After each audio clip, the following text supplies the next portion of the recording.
Hello friends, welcome back to our channel Gyan Ganga Ayurveda classes में। आज हम लोग बात करने वाले हैं मल्टीपल चॉइस क्वेश्चंस के इस सीरीज में अष्टांग हृदय के चैप्टर नंबर 5 अर्थात द्रव्य विज्ञानी अध्याय के बारे में बात करेंगे। तो यहाँ पर बात करेंगे जो भी क्वेश्चन कुछ बन सकते हैं उसके बारे में हम लोगों ने उस तरह से रिलेटेड क्वेश्चन हम लोगों ने बनाया है। आइए देखते हैं एक एक करके, समय को ध्यान देखते हुए देखेंगे। पहला प्रश्न देख रहे होंगे, जीवनम तर्पणम हृदयम ह्लादि बुद्धि प्रबोधनम। तो देखेंगे यहाँ पर क्या है, जीवनम है, तर्पणम है, हृदय है, ह्लादि है और बुद्धि प्रबोधनम बोला गया। किसके जल को बोला गया है, मतलब किसका गुण है। तो देखेंगे गांग जल, गांग जल मतलब गंगा, गांग मतलब गंगा का जल, गंगा जैसे पवित्र जल को हम लोग गांग जल बोलते हैं। सामुद्र जल, कूप जल, उष्ण जल, तो सही जवाब होगा गांग जल। तो इसको बोला गया जीवनम तर्पणम हृदयम ह्लादि बुद्धि प्रबोधनम। दूसरा प्रश्न देख होंगे, गांग जल की परीक्षा में किस पात्र का उपयोग होता है। तो देखेंगे बहुत ही ज़्यादा इंपॉर्टेंट प्रश्न है ये। गंगा जल की परीक्षा में किस पात्र का उपयोग करते हैं। तो गंगा जल परीक्षा में जब जल को कलेक्ट करते हैं तो किस पात्र में रखते हैं। तो देखेंगे ऑप्शन क्या है, स्वर्ण पात्र अर्थात सोने का पात्र है, रजत पात्र अर्थात चांदी का पात्र है, ताम्र पात्र और लौह पात्र। सही जवाब क्या होगा, रजत पात्र में, जो कि श्लोक में आया है, रजत पात्र में इसको कलेक्ट करते हैं। उसके बाद कुछ अन्य प्रक्रिया है, उसको हम लोगों ने पढ़ा भी है। उसके बाद देखेंगे नेक्स्ट प्रश्न है, भोजन के मध्य में जल पीने से शरीर पर प्रभाव पड़ता है। तो हम लोग जनरली, हम लोग के बड़े बुजुर्ग कहते हैं कि भोजन में जल कब पीना चाहिए, क्योंकि इससे शरीर पे जो खाना खाते हैं उसका प्रभाव प्रॉपर तरीके से किस तरह से पड़ेगा। तो उसके लिए कुछ नियम बताया गया वाग्भट ने। तो यहाँ पर प्रश्न क्या है कि भोजन के मध्य में, मान लीजिए भोजन करते समय आपने जल पिया, तो उससे जो है खाने पीने का शरीर पर क्या प्रभाव पड़ेगा। तो ऑप्शन आपका है सम अर्थात शरीर जैसा है तैसा रहेगा, स्थूल अर्थात शरीर पहले से मोटा हो जाएगा, कृश मतलब दुबला पतला हो जाएगा, चौथा एक मतलब कोई नहीं। तो देखते हैं, अगर भोजन के मध्य में जल पिएंगे तो क्या होगा, शरीर जस का तस रहेगा। तो पहला ऑप्शन सही है। तो भोजन के मध्य में जल पीने से, थोड़ी मात्रा में जल पीने से कोई शरीर पे प्रभाव नहीं पड़ता, जैसा है तैसा रहेगा। मोटा व्यक्ति है तो मोटा रहेगा, पतला व्यक्ति है तो पतला ही रहेगा। उसके बाद देखेंगे नेक्स्ट प्रश्न है, इसी तरह से प्रश्न है, थोड़ा सा उलट गया है। भोजन के प्रारंभ में, देखेंगे प्रारंभ में अगर खाना खाने के पहले, आपने खाना खाने से पहले ही अगर पान कर लिया, जलपान कर लिया, तो सोच लीजिए कि क्या होगा। तो शरीर पर क्या प्रभाव पड़ेगा। तो शरीर सम रहेगा, स्थूल रहेगा, कृश रहेगा, कोई नहीं। जैसा कि हम लोग जानते हैं, पहले पानी पी लेंगे तो जो हम लोग की जठराग्नि प्रदीप्त हुई रहती है वो बिल्कुल बुझ जाएगी। इसका मतलब व्यक्ति कृश होने लगेगा। तो सही जवाब क्या है, कृश हो जाएगा व्यक्ति। नेक्स्ट प्रश्न देख रहे होंगे, भोजन के अंत में जल पीने से शरीर पर क्या प्रभाव पड़ता है।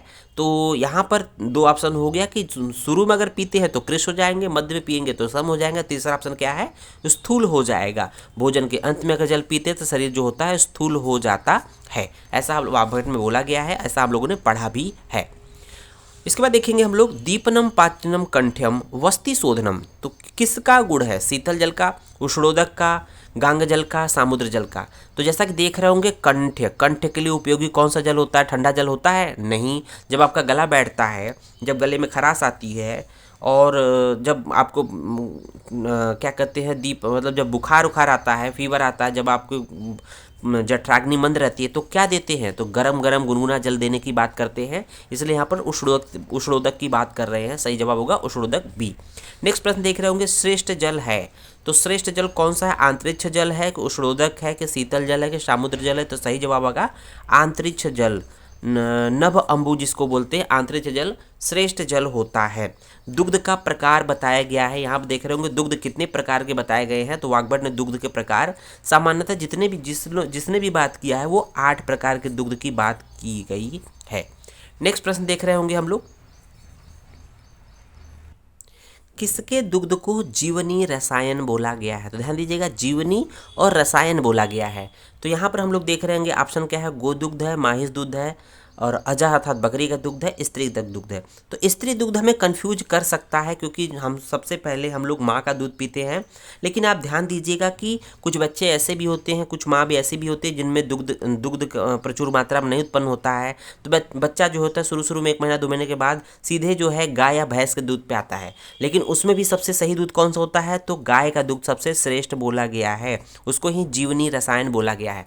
तो गाय का दुग्ध को जीवनी रसायन बोला गया है। नेक्स्ट प्रश्न देख रहे होंगे, किसका दुग्ध श्रेष्ठ बोला गया है। अगर दुग्धों में बात करें तो दुग्ध हो या घृत हो, चाहे दूध की बात करें चाहे घृत की बात करें, दोनों जो होता है गाय का दूध और गाय का घृत श्रेष्ठ बोला गया है। अगला प्रश्न देख रहे होंगे, मूत्र का प्रकार बताया गया है। सामान्यतः जो मूत्र वर्ग में बात करते हैं तो उसमें कितने प्रकार की बात की गई, यहाँ पर प्रश्न इसी से बनेगा कि कितने प्रकार के मूत्र बताए गए हैं। देखेंगे पहला ऑप्शन है 6, दूसरा है 7, तीसरा है 8, चौथा है 9। तो सही जवाब आपका है मूत्र के प्रकार, 8 प्रकार के मूत्र की बात की गई है। उसी तरह से देखेंगे नेक्स्ट प्रश्न क्या है, वर्धम, गुल्म, अनिल, कफानुदरम, विषज्वरम में कौन सा तैल का प्रयोग किया जाता है। वर्ध मतलब क्या होता है, वर्ध मतलब होता है हर्निया, हर्निया होता है। गुल्म एक वात डिजीज है। अनिल, कफ, अनुदरम, विष ज्वर में कौन सा तेल का प्रयोग करते हैं। तो यहाँ पहला ऑप्शन है तिल तेल, दूसरा है एरंड तेल, तीसरा है सरसब तेल, चौथा है नींब तेल। तो सही जवाब होगा एरंड तेल का प्रयोग वर्धम, गुल्म, अनिल, कफ, अनुदरम में और विष ज्वर में करते हैं। उम्मीद है वीडियो आपको पसंद आया होगा। वीडियो को अधिक से अधिक लाइक शेयर, अगर चैनल पर नए हैं तो चैनल को सब्सक्राइब जरूर करें। धन्यवाद।